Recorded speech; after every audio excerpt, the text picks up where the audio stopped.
Good morning. हम लोग विद्युत धारा के चुंबकीय प्रभाव का ऑब्जेक्टिव खत्म कर चुके हैं। अब हम लोग आ चुके हैं उसका अगला जो चैप्टर है वो है विद्युतीय यंत्र, मतलब इलेक्ट्रिकल इंस्ट्रूमेंट, जिसमें आप चलपुरी, किलोमीटर, शंट, आर्मीटर, वोल्ट मीटर वगैरह पढ़े हैं। देखिए शंट का जो पहला क्वेश्चन है, ध्यान से देखिएगा। क्वेश्चन है कि चल कुंडली गैल्वेनोमीटर की सुग्राहिता बढ़ाई जा सकती है। नंबर 1, कुंडली में फेरों की संख्या घटाकर। नंबर बी, चुंबकीय फ्लक्स बढ़ाकर। नंबर सी, कुंडली के क्षेत्रफल को घटाकर। नंबर डी, प्रति एकांक ऐंठन को बढ़ाकर। ये कहता है क्वेश्चन, मतलब क्वेश्चन का कहना ये हुआ कि चल कुंडली गैल्वेनोमीटर की सुग्राहिता बढ़ाई जा सकती है। आप पढ़े हो चल कुंडली गैल्वेनोमीटर की सुग्राहिता, आप देखिएगा थ्योरी में सुग्राहिता को ऐसे दर्शाते हैं, और एस बराबर का होता है NAB/C, जहां N क्या है, चल कुंडली गैल्वेनोमीटर के कुंडली में तार की फेरों की संख्या। A क्या है, कुंडली का एरिया। B का है मैग्नेटिक फील्ड, जिस मैग्नेटिक फील्ड में कॉइल को घुमा रहे हैं आप। और C क्या है, ऐंठन नियतांक या प्रति एकांक ऐंठन नियतांक। तो आप पढ़े हैं, आप क्या पढ़े हैं बताइए। आप सुग्राहिता ध्यान से देखिएगा। आप सुग्राहिता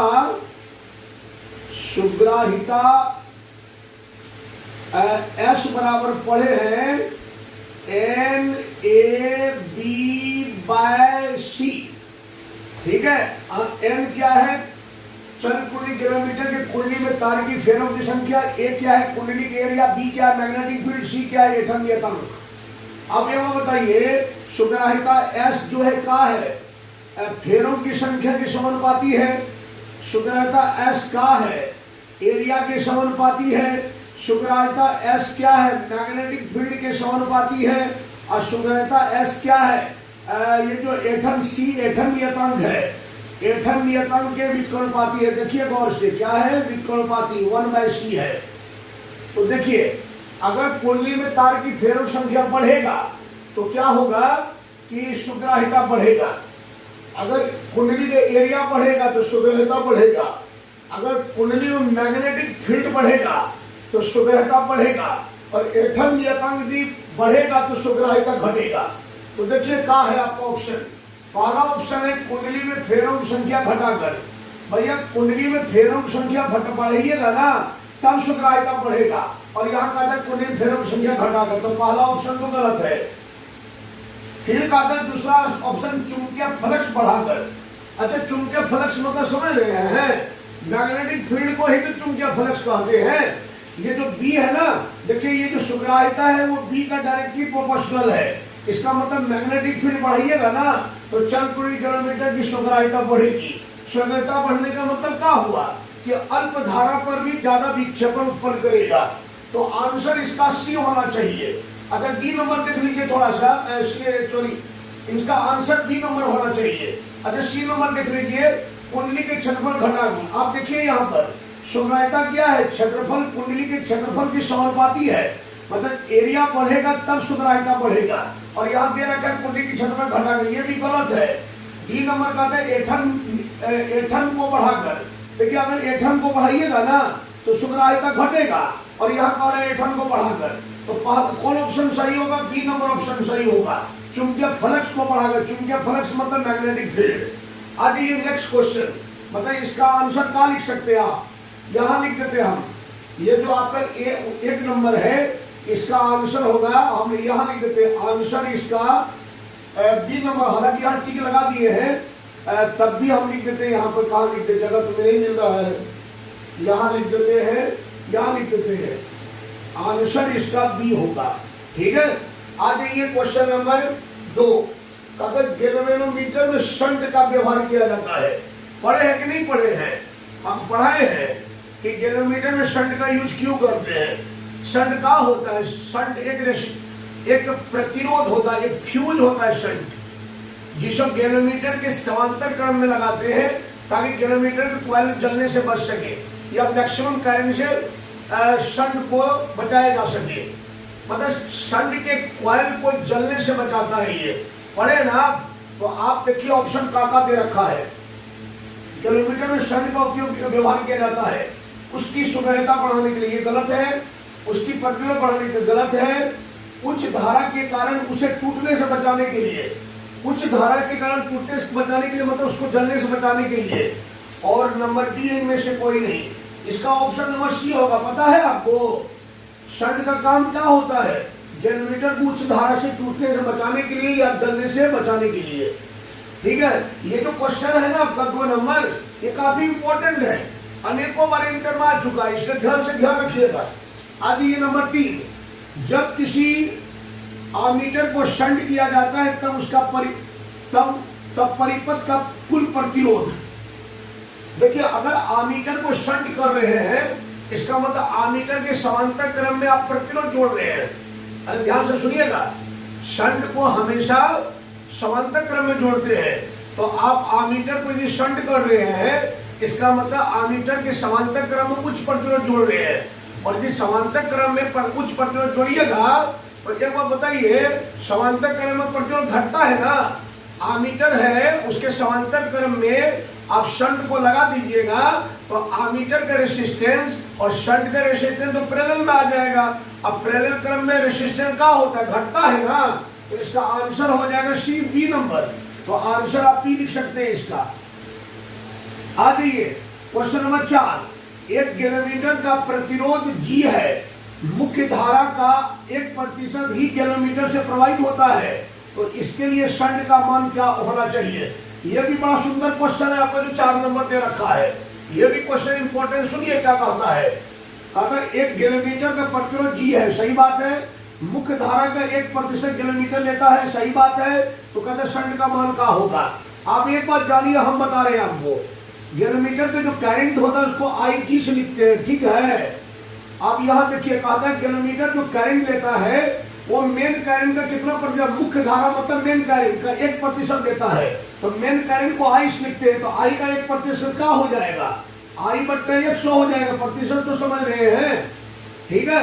अब आप बताइए कि किलोमीटर का करंट कितना होता है? बताइए, किलोमीटर का करंट आप पढ़ा है थ्योरी में, किलोमीटर करंट IG बराबर होता है S plus G into I, ये होता है किलोमीटर का करंट। तो आप यहाँ रख दीजिए ये वैल्यू, तो S बट्टा क्या हो जाएगा? G plus S into I हो जाएगा, अब बराबर I/100 हो जाएगा। आपको क्या निकालना है? शंट का मान निकालना, मतलब रेसिस्टेंस निकालना है, S निकालना है आपको। S यहाँ शंट का रेसिस्टेंस है, I से I डोल गया, तो ये हो जाएगा S/G plus S equal to 1/100 हो जाएगा। क्रॉस मल्टीप्लिकेशन कर लीजिए, तो ये हो जाएगा 100 S हो जाएगा, अब बराबर G प्लस S हो जाएगा। होगा कि नहीं? S को इधर लेते आइए, तो 100 ये वो बताइए, S को इधर लाइए तो 100 में S जाएगा, 99 बचेगा, मतलब 99 S बराबर G हो जाएगा। तो S बराबर क्या हो जाएगा? G/99 में हो जाएगा। तो इसका आंसर हो जाएगा आपका बी नंबर। तो आंसर आप बी लिख सकते हैं, यहां लिख देते हैं आंसर बी, आंसर बी। आ जाइए क्वेश्चन नंबर 5, 1 वोल्ट मीटर को आमीटर में बदला जा सकता है।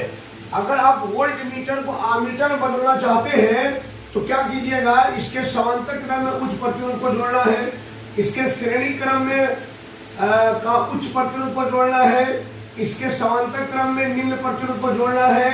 इसका व्यवहार अधिक माप सीमा के वोल्ट मीटर की तरह करने के लिए। देखिए क्वेश्चन कहता है कि 1 वोल्ट मीटर को आमीटर में बदला जा सकता है।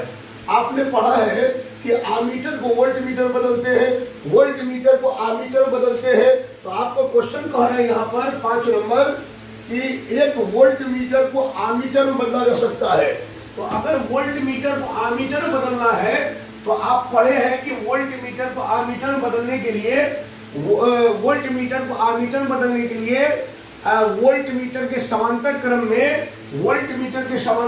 क्या करते हैं? निम्न प्रतिरोध को जोड़ते हैं। तो इसका आंसर हो जाएगा सी। तो आप आंसर सी, थ्योरी में ये सब पढ़ाया हुआ आपको, आप थ्योरी उल्टा देखिएगा, ये सब पढ़ाया हुआ आपको, टेंशन लेने की बात नहीं है। अब आपके पास बच गया 4 क्वेश्चन और एक चैप्टर में, अगले क्लास में पढ़ाया जाएगा। आज इतना ही।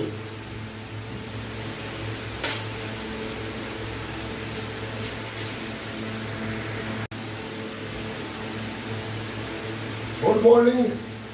देखिए, अभी हम लोग विद्युतीय यंत्र का ऑब्जेक्टिव पढ़ रहे हैं। पिछले क्लास में मैंने 5-6 ऑब्जेक्टिव बताया था। आज हम इसको खत्म कर देंगे। इसके बाद विद्युत चुंबकीय प्रेरण का ऑब्जेक्टिव बताया जाएगा। ध्यान से देखिए। कहते 6 नंबर का था, निम्नलिखित में किस काम के लिए वोल्ट मीटर में शंट लगाया जाता है।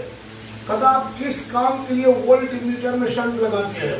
ठीक है, तो पहला ऑप्शन है वोल्ट मीटर की माप सीमा बढ़ाने के लिए, बी ऑप्शन है वोल्ट मीटर की माप सीमा घटाने के लिए, सी नंबर इसका व्यवहार आमीटर की तरह करने के लिए, इसका व्यवहार अधिक माप सीमा के वोल्ट मीटर की तरह करने के लिए।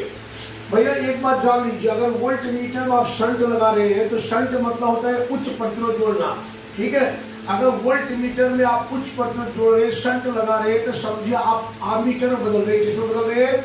आमीटर में। तो इसका ऑप्शन नंबर सी होगा। तो आंसर आप सी लिख सकते हैं। 7 नंबर का था, निम्नलिखित में किस काम के लिए आमीटर में शंट लगाया जाता है। पहला ऑप्शन है इसकी माप सीमा बढ़ाने के लिए, दूसरा इसकी माप सीमा घटाने के लिए, सी नंबर इसका व्यवहार वोल्ट मीटर जैसा करने के लिए, इसका व्यवहार आमीटर जैसा करने के लिए। मतलब क्वेश्चन क्या था, निम्नलिखित में किस काम के लिए आमीटर में शंट लगाते हैं। भैया आमीटर में शंट लगाने से क्या होता है कि शंट का रेसिस्टेंस हाई होता है और आमीटर के समांतर क्रम में शंट लगाते हैं। जैसे आमीटर के समांतर क्रम में शंट लगाइएगा तो रेसिस्टेंस घट जाएगा, रेसिस्टेंस घट जाएगा तो माप सीमा बढ़ जाएगा। तो इसका माप सीमा बढ़ाने के लिए अर्थात ऑप्शन नंबर ए राइट होगा। आंसर ए लगा सकते हैं आप। आगे ये क्वेश्चन नंबर 8 कहता है एक गैल्वेनोमीटर को वोल्ट मीटर में बदला जाता है। एक गैल्वेनोमीटर को वोल्ट मीटर में आप कैसे बदलेंगे। पहला है समांतर क्रम में उच्च प्रतिरोध, श्रेणी क्रम में उच्च प्रतिरोध, श्रेणी क्रम में निम्न प्रतिरोध, समांतर क्रम में निम्न प्रतिरोध। देखिए अगर गैल्वेनोमीटर को वोल्ट में बदलना है आपको, तो आप क्या करें, अगर गैल्वेनोमीटर को वोल्ट मीटर में बदलनी है आपको, अगर गैल्वेनोमीटर को वोल्ट मीटर बदलनी है तो आप क्या करें, गैल्वेनोमीटर के श्रेणी क्रम में हाई रेजिस्टेंस को जोड़ दें। तो इसका ऑप्शन नंबर जो है बी राइट हो जाएगा। तो आंसर आप बी लिख सकते हैं। ठीक है, और एक क्वेश्चन और है, कहता है क्या 9 नंबर, जब किसी आमीटर को शंट किया जाता है तो उसकी माप सीमा बढ़ती है, घटती है, स्थिर रहती है कि कोई नहीं। भैया शंट का आमीटर में हम शंट लगाते ही माप सीमा बढ़ाने के लिए, क्योंकि अभी तुरंत समझाए कि आमीटर के समांतर क्रम में हम शंट लगाते हैं। शंट का प्रतिरोध हाई होता है तो समांतर क्रम में लगाइएगा ना तो प्रतिरोध घट जाएगा, तो प्रतिरोध घटेगा तो माप सीमा बढ़ जाएगा। तो इसका आंसर बी होगा, सॉरी ए होगा। तो आंसर आप ए लिख सकते हैं। आ जाइए अगला क्वेश्चन। एक आदर्श आमीटर का आदर्श आमीटर कौन हुआ जिसको आप यूज में नहीं लाए हैं। अगर यूज में नहीं लाए तो रेसिस्टेंस 0 होगा। तो इसका आंसर ए होगा। तो आंसर आप यहाँ ए लिख सकते हैं। और इसी के साथ विद्युतीय यंत्र का ऑब्जेक्टिव समाप्त हुआ। नेक्स्ट क्लास में हम जो है विद्युत चुंबकीय प्रेरण का ऑब्जेक्टिव पढ़ेंगे।